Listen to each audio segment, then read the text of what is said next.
لوط علیہ السلام کے ساتھ کوئی مددگار نہیں تھا۔ ایک دوسرے مقام پر اللہ تعالیٰ فرماتے ہیں، اور شہر کے لوگ خوش ہوتے ہوئے آئے۔ لوط نے کہا، یہ میرے مہمان ہیں، مجھے رسوا نہ کرو، اللہ سے ڈرو اور مجھے ذلیل نہ کرو۔ انہوں نے کہا، کیا ہم نے تجھے جہان والوں کے بارے میں منع نہیں کیا؟ یعنی انہوں نے آپ کو تبلیغ وغیرہ سے بھی روک دیا تھا۔ لوط نے کہا، اگر خواہش پوری کرنا چاہتے ہو تو میری بیٹیاں یعنی قوم کی عورتیں موجود ہیں، ان سے کر لو۔ اے پیغمبر، تیری عمر کی قسم، وہ لوگ اپنی مدہوشی میں مست تھے۔ اللہ تعالیٰ نے کسی انسان کی عمر کی قسم نہیں کھائی سوائے نبی کریم صلی اللہ علیہ وسلم کے، اور یہ اعزاز آپ کے شرف، عزت اور تکریم پر دلیل ہے۔ اب ان لوگوں نے گھر میں داخل ہونے کی تیاری کر لی۔ ادھر لوط علیہ السلام نے اپنے تینوں مہمانوں کی طرف دیکھا۔ آپ ان کے لیے فکر مند تھے، لیکن وہ یہ دیکھ کر حیران ہوئے بغیر نہ رہے کہ وہ تینوں بالکل بے فکر بیٹھے تھے۔ اس وقت کی کیفیت اللہ تعالیٰ نے قرآن مجید میں یوں بیان فرمائی ہے، تم لوگ تو کچھ انجان سے معلوم ہو رہے ہو۔ اس پر وہ کہنے لگے، ہم تو تیرے پاس وہ فیصلہ لائے ہیں جس میں اس قوم کو شک تھا، اور ہم تیرے پاس حق لے کر آ چکے ہیں، اور بے شک ہم سچے ہیں۔ سورۃ العنکبوت میں اللہ تعالیٰ فرماتے ہیں، فرشتوں نے کہا، اے لوط نہ ڈر اور غم نہ کھا، یقیناً ہم تجھے اور تیرے اہل کو سوائے تیری بیوی کے نجات دیں گے، وہ پیچھے رہ جانے والوں میں سے ہوگی۔ ہم اس بستی والوں پر ان کے گناہوں کے سبب آسمان سے عذاب نازل کرنے والے ہیں۔ انہوں نے یہ بھی کہا، کہنے لگے، اے لوط، ہم اللہ کے بھیجے ہوئے فرشتے ہیں، یہ لوگ تجھ تک نہ پہنچ پائیں گے، یعنی تجھے تکلیف نہیں پہنچا سکیں گے۔ پھر ان میں سے ایک شخص نے اندر داخل ہونے کی کوشش کی۔ جبریل اٹھے، انہیں ایک ایسی ضرب لگائی کہ تمام کے تمام اوندھے ہو گئے۔ اس بارے میں اللہ کا فرمان ہے، انہوں نے لوط کو اس کے مہمانوں کے بارے میں پھسلانے کی کوشش کی تو ہم نے ان کی آنکھیں مٹا ڈالی۔ اللہ تعالیٰ سورۃ القمر میں فرماتے ہیں، بس میرا عذاب اور ڈرانا چکھو۔ وہ دھمکیاں دینے لگے اور واپس جاتے ہوئے کہنے لگے، ہم تجھ سے کل نبٹ لیں گے۔ انہوں نے سزا محسوس بھی کر لی، لیکن پھر بھی توبہ نہ کی۔ اس وقت فرشتوں نے کہا، یقیناً ان کے وعدے کا وقت صبح کا ہے، اور کیا صبح بالکل قریب نہیں؟ صبح تک انہیں مہلت مل گئی۔ فرشتوں نے کہا، اے لوط، اپنے اہل کو رات کے حصے میں لے کر نکل جا، اور ان کے پیچھے پیچھے تو چل، اور تم میں سے کوئی پیچھے مڑ کر نہ دیکھے، اور جہاں تمہیں حکم ہو چلے جاؤ۔ اور ہم نے اسے وہ فیصلہ سنا دیا کہ صبح ہوتے ہی اس قوم کی جڑ کاٹ دی جائے گی۔ اسی طرح اللہ تعالیٰ سورۃ الشعراء آیت 170 اور 171 میں فرماتے ہیں، ہم نے اسے اور اس کے تمام اہل کو نجات دی، سوائے اس کی بیوی کے جو پیچھے رہنے والوں میں سے تھی۔ سورۃ القمر میں اللہ تعالیٰ فرماتے ہیں، تمام ہلاک ہو گئے سوائے لوط کی آل کے، انہیں ہم نے صبح سحری کے وقت یعنی رات کے آخری حصے میں نجات دی، یہ ہمارا احسان تھا، اور اسی طرح ہم شکر گزاروں کو بدلہ دیتے ہیں۔ چنانچہ لوط علیہ السلام نکل کھڑے ہوئے، ان کے ساتھ ان کی صرف 2 بیٹیاں تھیں۔ وہ بستی سے نکل گئے۔ پھر صبح ہوئی، روشنی پھیلنے لگی تو عذاب آ گیا، اور صبح سویرے ہی انہیں ٹھہرنے والے عذاب نے آ لیا، پس تم میرے عذاب اور ڈرانے کا مزہ چکھو۔ یہ عذاب کیسا تھا؟ جبریل علیہ السلام آئے، اپنا پر زمین کے نیچے داخل کیا، اس مکمل بستی کو اکھیڑا اور آسمان کی طرف اٹھا کر لے گئے۔ کہا جاتا ہے کہ فرشتوں نے اس بستی کے مرغوں کی اذان اور کتوں کے بھونکنے کی آوازیں سنی، اور لوگوں نے فرشتوں کی تسبیح سن لی۔ جبریل علیہ السلام نے ایک چیخ ماری، سب بجھی ہوئی آگ کی طرح ہو گئے۔ پھر مکمل بستی کو پکڑ کر الٹا دیا، ہر ایک کے لیے آسمان میں پتھر تیار تھا۔ بہرحال اس کو زمین پر دے مارا۔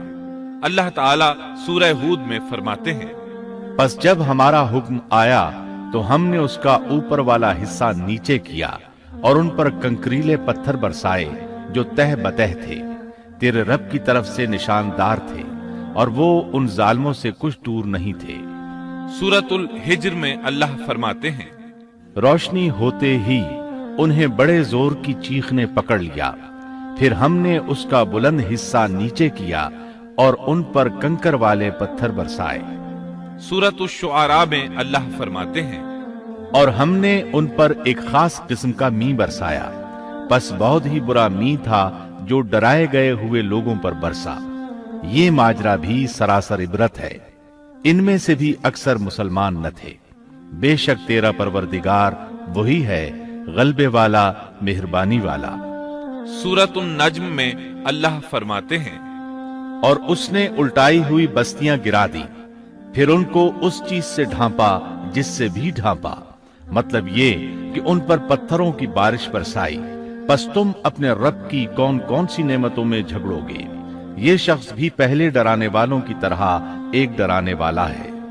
इस तरह ये बस्ती सदूम बाहर मुर्दार के इलाके में तहस नहस हो गई और इसके आसार और निशानात क़यामत तक के लिए छोड़ दिए गए हैं। इन निशानात को इसीलिए बाकी छोड़ा गया है कि सारा जहान उनको देखकर इबरत पकड़े, फहाशियों से बाज आ जाए। खास तौर पर सबसे बड़ी फहाशी जो कौम लूत का अमल था, उससे बाज आ जाए।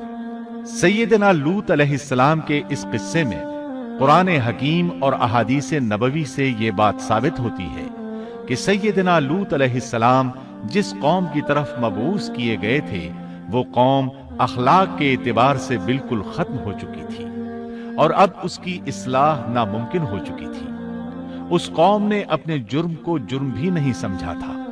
आम मकामात पर एलानिया बेहयाई करना उनका मशगला था। ये ऐसा अमल था जिसकी माजी में कोई नजीर नहीं मिलती। मर्दों का मर्दों से इख्तिलात और औरतों का औरतों से, ये ऐसा फेल था जो जंगल के वहशी जानवर भी नहीं करते। यही वजह थी कि ये कौम अपने में से कुछ नेक लोगों को भी बर्दाश्त नहीं करती थी। वो उन्हें नेकी और शराफत की दावत देते थे, इसीलिए वो उनके सख्त मुखालिफ हो गए थे। कुरान करीम ने इस कौम के 3 बड़े जराइम का जिक्र किया है। ये कि तुम मर्दों से बदफेली करते हो, मुसाफिरों को लूट लेते हो, आम मजलिसों में एलानिया फहाशी करते हो। इन 3 गुनाहों में से सबसे पहला गुनाह बदतरीन गुनाह था। ये गुनाह इस कौम से पहले किसी ने नहीं किया था। गोया वो इस गुनाह को ईजाद करने वाले थे, और ये गुनाह जिना से भी ज्यादा शदीद है। कुरान करीम और अहादीस की रूह से इग़लामबाजी एक बदतरीन गुनाह है। अहादीस में इस गुनाह की मुख्तलिफ सजाएं आई हैं। एक रिवायत में है कि फाइल और मफूल दोनों को कत्ल कर दो। बस्ती सदूम अजाब के नुज़ूल से कब्ल किन हालात से दो चार थी, सूरत ज़ारियात आयत 35 और 36 में यूं बयान हुआ है, फिर हमने उन सब लोगों को निकाल लिया जो उस बस्ती में मोमिन थे, यानी लूत अलैहिस्सलाम और उन पर ईमान लाने वाले। सो हमने उस बस्ती में सिवाय एक घर के मुसलमानों का कोई घर न पाया। इसका मतलब है वहां सिर्फ सैयदना लूत अलैहिस्सलाम और उनका घराना मुसलमान था, बाकी सब घर काफिरों के थे।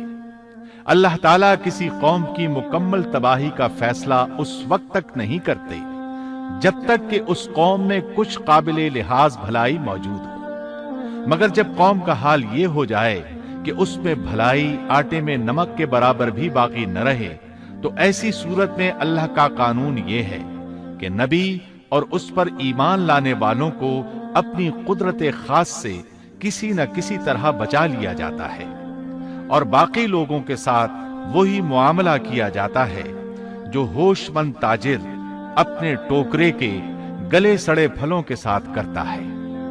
अच्छे फल उनमें से निकाल लेता है और सड़े हुए बाहर फेंक देता है।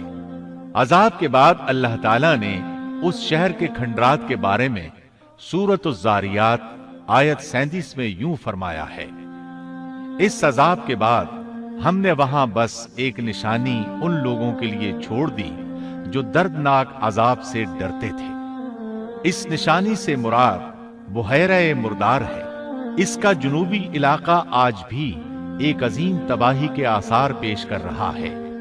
माहिरीन आसार कदीमा का ख्याल है कि कौम लूत के 5 बड़े शहर शदीद जलजले से जमीन में धंस गए थे और उनके ऊपर बुहैरा मुर्दार का पानी फैल गया था।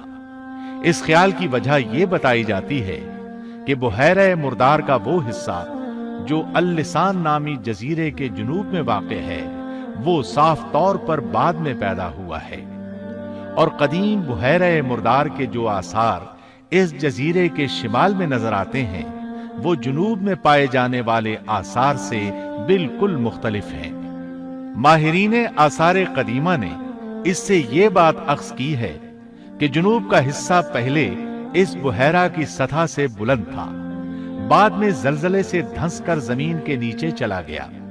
इस धंसने का जमाना भी 2000 बरस कब्ल मसीह के करीब मालूम होता है, और ये जमाना तारीख के एतबार से सैयदना इब्राहीम अलैहिस्सलाम और सैयदना लूत अलैहिस्सलाम का जमाना है। 1965 ईस्वी में आसार कदीमा की एक अमरीकी टीम को अल-लिसान जजीरे पर एक बहुत बड़ा कब्रिस्तान मिला। इसमें 20,000 से जायद कब्रें थीं। इससे अंदाजा होता है कि करीब ही कोई बड़ा शहर आबाद था। इसलिए ऐन मुमकिन है कि जिस शहर का ये कब्रिस्तान है वो बुहैरा में गर्क हो चुका हो। बुहैरा के जुनूब में जो इलाका है उसमें अब भी हर तरफ तबाही के आसार मौजूद हैं, और जमीन में गंधक, राल, कोलतार और कुदरती गैस के इतने बड़े जखायर पाए गए हैं कि उनको देखकर यकीन हो जाता है कि किसी वक्त बिजलियों के गिरने से या आतिश फिशां का लावा निकलने से यहां आग फट पड़ी थी। अल्लाह ताला सूरह हूद की आयत 83 में इरशाद फरमाते हैं, पथराव का ये अजाब आज भी जालिमों से दूर नहीं।